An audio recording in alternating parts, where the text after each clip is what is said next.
Hey there, it's Tom Ryan, founder and CEO of ICR. Before we get into the next episode, I wanted to ask that you subscribe to the show. It'll help us get even more unique and interesting guests on the podcast and in turn continue to educate management teams and the growing ecosystem that creates value for fast-growing private and public companies. And while you're at it, head over to Apple Podcasts and leave us a 5-star rating. Very much appreciated. We look for ways to make our customers more comfortable in some ways or more productive in others with our product. As a workwear and outdoor apparel company, it's absolutely imperative that you stay attentive to the needs of your customers and remain nimble enough to adapt to the demands of an ever-shifting retail landscape. One of our philosophies is there's got to be a better way. So what is that better way and how do we bring that to market? My name is Tom Ryan, and this is Welcome to the Arena, the ICR podcast. Each week, I sit down with today's business leaders to give you an inside scoop on some of America's most prosperous public companies, their origins, their challenges, and the keys to their success. Today, we're sitting down with Stephanie Pugliese, the CEO of Duluth Trading, which trades under the symbol DLTH. Stephanie is a 30-year retail veteran who brings a wealth of branded apparel, retail, and merchandising experience to the table. She first joined Duluth in November of 2008, and over the next 7 years held various senior roles at the company. In 2015, she became president and CEO until 2019, when she left to become president of the Americas for Under Armour. Now, Stephanie is back as president and CEO of Duluth, and she's building the brand up by doubling down on the innovation, customer experience, and emotional connection that's made them a force in the American retail sector for more than 3 decades. So let's enter the arena with Stephanie Pugliese.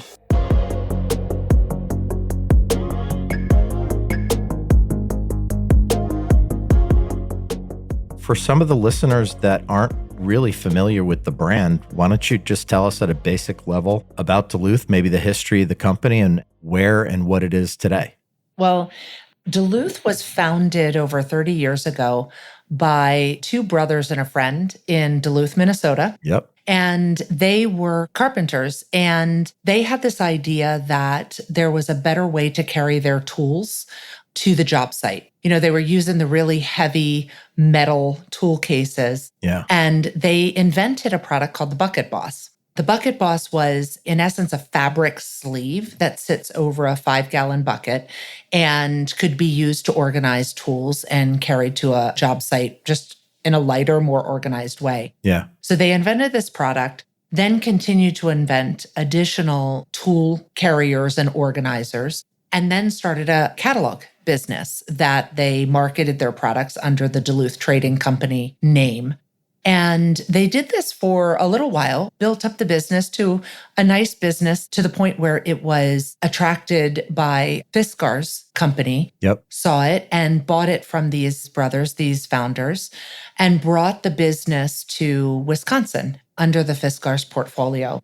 And then Steve Schlecht, who is our founder of the new age of Duluth, as well as the current primary shareholder of the business, he found this catalog. He was a customer and started looking at it as a potential acquisition, as a synergy with the customer base that he had with a business called Gemplers. Yep. And so in 2001, he bought Duluth and brought it into this family-oriented business again and continued to grow the business with additional product, particularly with apparel and with its own branded set of goods. And so when I joined in 2008, we had this opportunity to really grow rapidly the business around an incredible ethos of workwear that was problem solution oriented and innovative in terms of the fabrication, the design of the product, and really looking every season to say, what are the problems that we can solve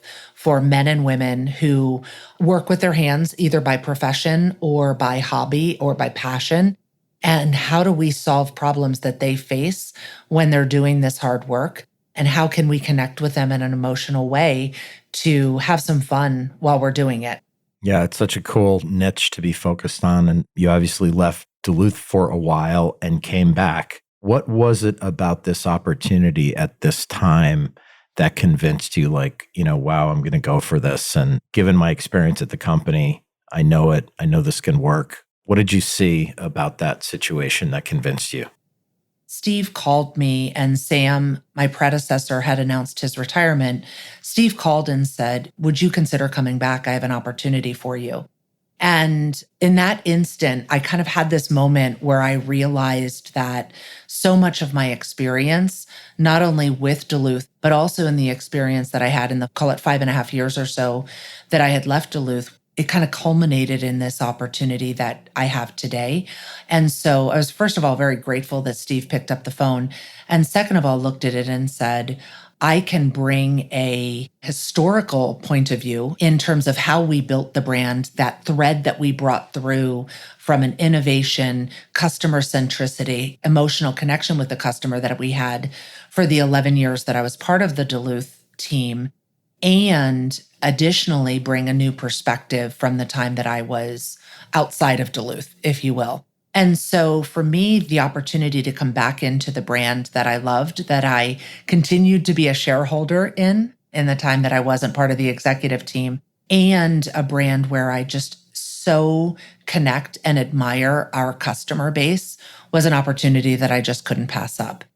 Yeah, well, that's a great story. And I know on your first quarter call, you mentioned, which I think is just a great quote, leading with a sense of urgency, clarifying direction, and taking action. How do you balance urgency with a thoughtful, long term retail strategy? How do you pull that off? Well, I think first and foremost, the epicenter of that focus has to be around the customer. And that then leads us to being clearer about how we prioritize the financials of the business, quite frankly, and how we invest in the business. So the first thing that we did was look for ways to simplify our priorities. Some of that led to cost cutting because as I came into the business, we definitely had some opportunities to simplify our cost structure. And then we also looked at our capital expenditures and ultimately where are the places that we needed to fast forward some of the optimization I spoke about just a minute ago. And so the lens through with which we did this is a strategic lens and a long-term lens around the customer. And then the urgency came with quickly prioritizing what that meant and taking action on the areas where we could simplify. Yeah. And Duluth has been described, and I know this firsthand from seeing some of the ads over the years, it's authentic and humorous, hardworking and humble. I think that is just absolutely spot on. Maybe you can give us some examples of how customers respond to the brand. As an example, internally, we have what we call trading tales. And they are stories that our customers share with us, whether that is through our customer service team, through our stores, or, through social media and online.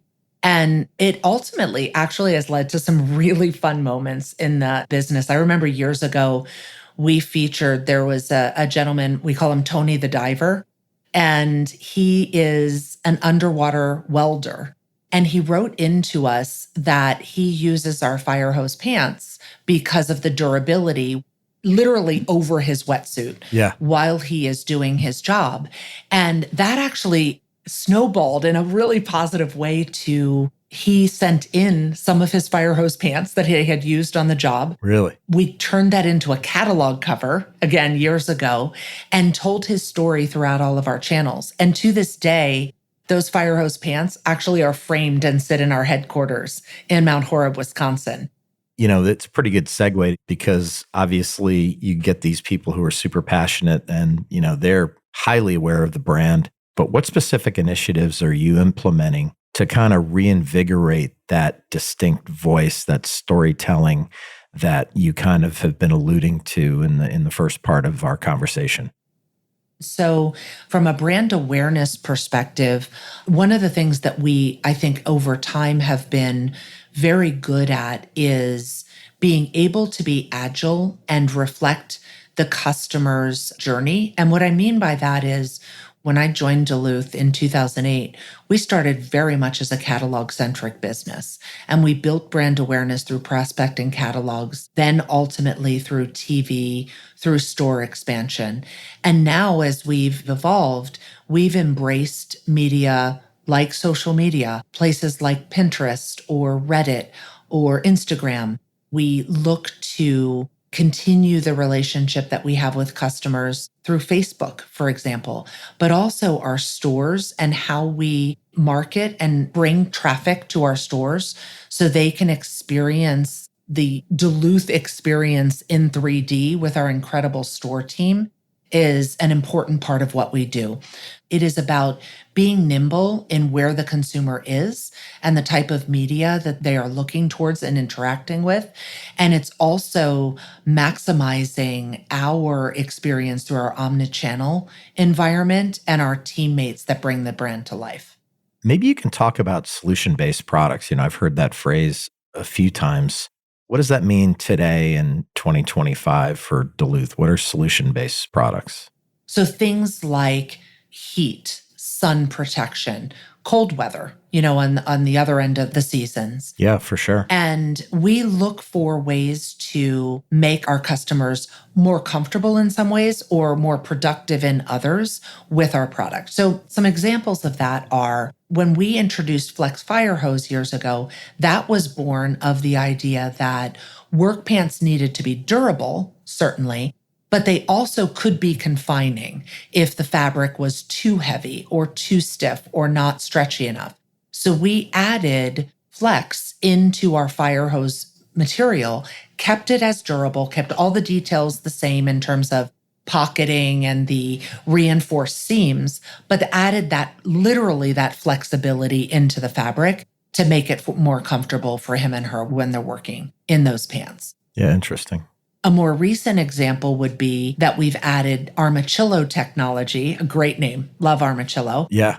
But the Armachillo technology in denim allows our customers to wear denim with the durability, but it's got a cooling technology in for the hot summers. So those are the types of things that we look to do. First, start with, gosh, what could we do better? One of our philosophies is there's got to be a better way. So what is that better way and how do we bring that to market? At a company like Duluth, with its extremely broad customer base, I think sometimes the temptation is to try and be all things to all people. I know Duluth is planning a 20% reduction in their SKUs by spring of 2026, so I wanted to hear more about their approach in trimming down their catalog and curating a really optimal portfolio of products. There are two ways that we go about that and have gone about that. The first is very much the mathematical and financial lens that we put our assortment through. And those are where we prioritize to our high velocity, high volume, high profitability items that are driving the business from a top and bottom line. And generally speaking, those are our core products. Oftentimes, with our strong innovation, we'll also see some of our new product categories kind of float into that higher velocity, which is great for the business. And then the second is a brand lens, I'll call it. And that is product that really speaks to the heritage of our brand. We're a brand founded in workwear. And so that is a critical part of what we do. We also know that our customers do diverse things in their lives.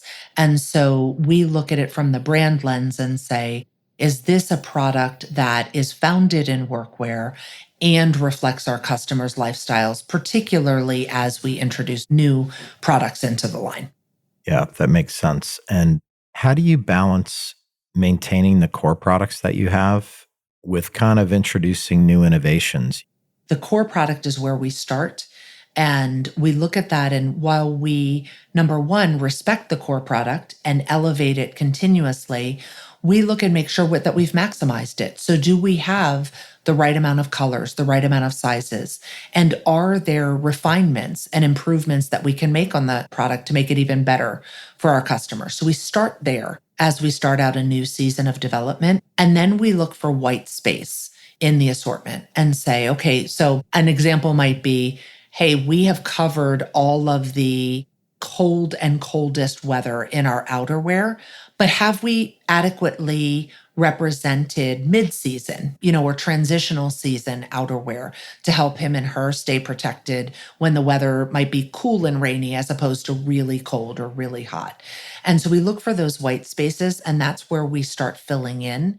in order to create solutions for our customers in different ways. And then the last piece that I would add is we often hear from our customers and the professionals that we talk to that they may have a product, but it's not working quite as well as they would hope. And that's where we also start digging in and look for solutions to that. Yeah, interesting. Talk to us about your direct-to-factory sourcing initiative, and at what stage of development would you say that initiative is currently in, and how will it benefit you once it's up and running? I give the team a lot of credit over the past couple of years of thinking about how we can be better upstream in sourcing our product. And so that initiative was born of that desire to be smarter in the long term with those partners. We've definitely seen some improvement and some benefit from that initiative, specifically around IMU, obviously is a KPI that we're looking at, Yeah. but also the ability to work in a more agile fashion and more nimbly with our partners in developing the product, and having that direct conversation has benefited us on the longer term with how we're bringing innovation to our customers. In terms of where we are in that journey, the team has come a long way in a relatively short amount of time, and I give them a lot of credit for that. And what I'd say is we believe we still do have more opportunity to continue to expand our direct relationships. Yep. And we have some partners in our mix right now that give us benefit around other countries of origin or, timing of innovation that we still think will be part of our mix long term. It'll just be a balance between the two. Makes sense. And moving on to your store portfolio, how many stores do you currently operate? How do you approach the optimal number of stores given e-commerce growth and everything that comes together with like omni-channel distribution? How do you approach that? So we currently have 65 stores. We've got 2 more coming live in the fall. And the way that we've always thought about our store portfolio is that it is, number one, an opportunity for our customers to interact not only with our great team, but with our product live and in person, and be able to really truly experience the level of quality that we put into the product. It's also a way for us to drive brand awareness in the markets that we're in. And what we found is that when we put a store in market, our entire ecosystem in that market continues to grow. Now, that said, we've gone through a journey as an organization around the store and e-commerce kind of balance of business, if you will. And so for a while, in the 2016, 2017, 2018, we were opening a number of stores a year in the 10 plus. Yeah. We, as a brand and as a business, slowed that down and paused that for a few years, as a lot of retailers did through the COVID time period. And right now we have an opportunity to relook at that part of our business. And so we are looking at the portfolio that we have right now and looking to rationalize that and make sure that we are being as productive as possible through lease negotiations, making decisions on renovations, keeping stores open, closing stores. And that's a process that we're going through right now. But ultimately, the way that we see it is we have an ecosystem that we are always looking to optimize. And we believe that stores and e-commerce are channels that work well together. And we're exploring how we continue to optimize that overall portfolio and balance of the business. Yeah. And, there's a theme running through this. Obviously, it's like, hey, we have to make this business more efficient. We need to rationalize it to the current market. Yes. I heard SKUs, I heard stores, the direct to factory sourcing, I think is a savings in COGS. And I believe that rolls up into, is it 15 million in annualized savings? Walk us through the approach to get to that 15. Sure. One of the things that I was fully aware of and recognized as I came back to the business was we have a responsibility to become more efficient, become more productive, become more profitable, and in essence, simplify and right-size this business so that we can invest in the proper places go forward. As we look at the savings that we've articulated for the balance of this year, and then ultimately as we build into 2026, it's very simply put, simplifying. And where that really manifests itself is in ensuring that we have the right sized organization. We announced earlier this year in our earnings call that we reduced our workforce by about 20% on the office workforce. That came with a reorganization to focus on the things that are most important and the ways to be more productive in the business. We've also put in clear efforts to optimize the infrastructure that I mentioned earlier that we're putting in, and we expect some productivity gains there. We have increased our IMU, as you mentioned, through our direct to factory sourcing initiative.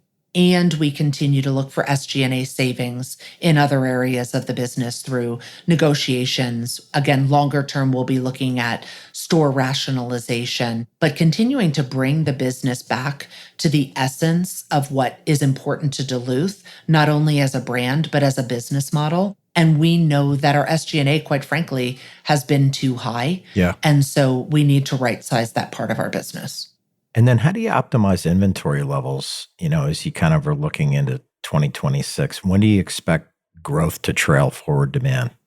So we entered into this year with 40% more inventory year over year. Yep. We reported after first quarter that number was still too high, but it had improved to a plus 30%.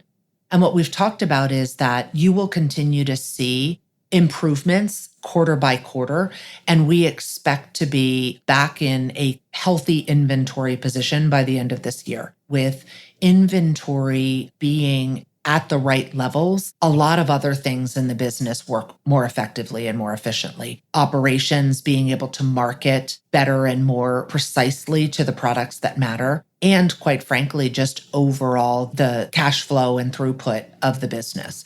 Obviously, it's the biggest expense or the biggest cash use that we have in the business right now. And so it was really important to get that in line. The SKU and style counts are ultimately what we then reflect to our customers. The team had started making some improvements, and we'll see some of that as we enter into the back half of the year. That allows us to, again, market more effectively and in a more prioritized way. It allows our stores to showcase the most important product in a better way. And overall, it allows us to come back into being clearer about what we stand for as a brand. I know one other thing that you're looking at as you're kind of back in a leadership position here is promotional activity and kind of resetting how you do that. Maybe you could talk briefly about that. We're resetting this part of our business in a very measured way so that we know the puts and takes around improved gross margin, improved price integrity, but ultimately the other effects that it has on the business, particularly, for example, around revenue. And so the team has put into place in the first half of the year a strategy around reducing the depth of our promotions. So, for example, last year where we may have been 30 or even 40% off on a global basis of our entire assortment, this year we're more in the range of 20 or 25% off. And that, as we shared in our first quarter earnings call, we've started to see some green shoots around being able to improve our gross margin rate and our KPIs like average order value, for example, in doing that less deep or shallower promotional activity. The other part of this equation is the frequency of promotions.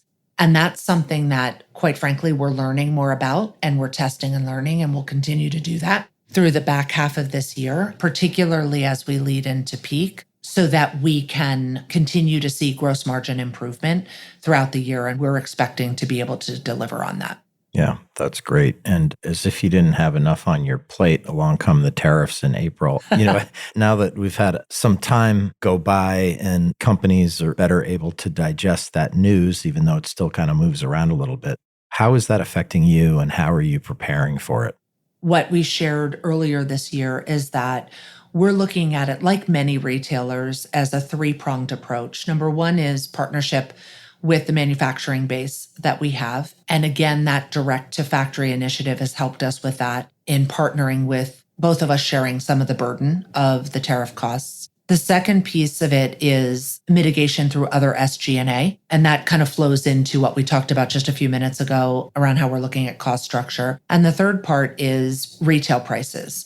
And what we shared on our call earlier is that we do expect to take up a portion of our product, some retail increases that will take effect in the back half of the year. Although we're being very, very cognizant of ensuring that that is product that we have still a very high value equation in with quality to price, because the last thing we would ever want to do is lower our quality based on the cost of goods increase through tariffs. And then the second place that we're being very cognizant of is maintaining a portion of our assortment that allows our customers to be a part of the brand and buy our product at a high quality, but at a lower pricing band, if you will. So a sub $50 part of the assortment, as an example. But the other piece of this too is, and I think this is really important for long term, is you mentioned, this does continue to move around.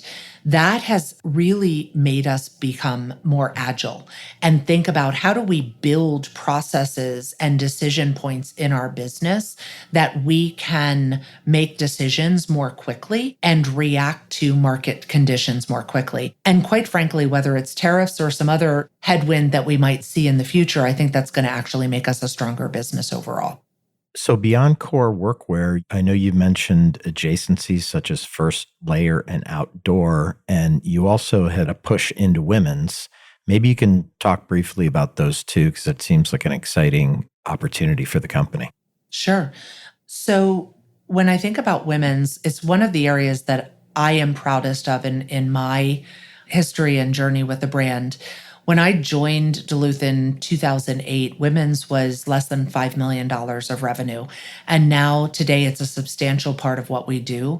And not only am I proud of it from the growth that we've been able to achieve, but when I think of the customer that we serve in our women's business, that hands-on, hardworking woman that is out there doing just great things, whether it's gardening or landscape, architecture, pottery, all of these makers, being able to serve that community makes me very proud. And the whole team is just rallies behind that. And our Alaskan hard gear collection, for example, we know that our customer enjoys a really active life in the outdoors.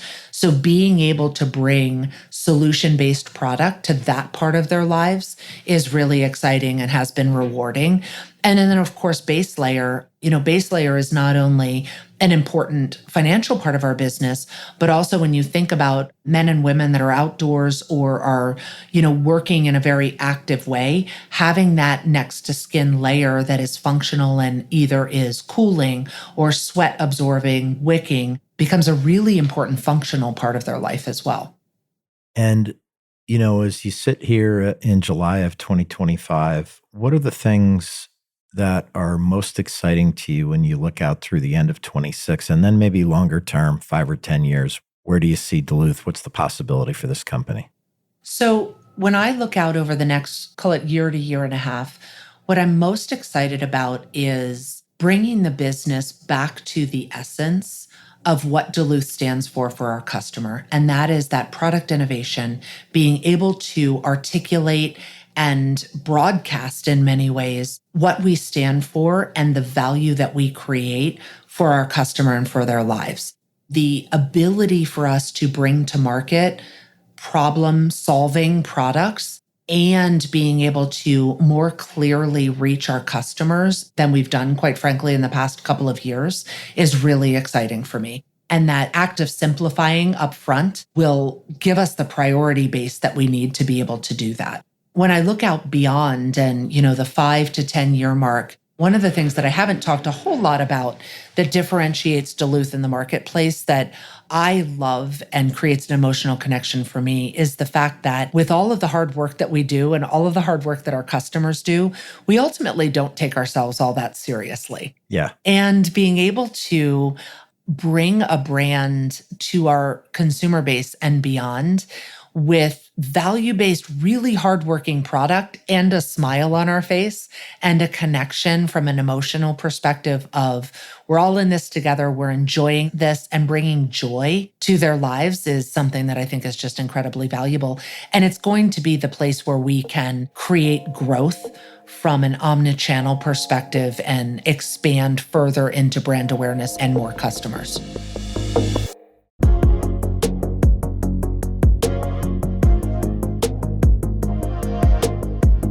Thanks to Stephanie for being on the podcast today. Having been there for over a decade, spending her time in senior roles before working outside of the company and then coming back, she obviously has a unique understanding of the business that's allowed her to hit the ground running, which is exactly what you heard today.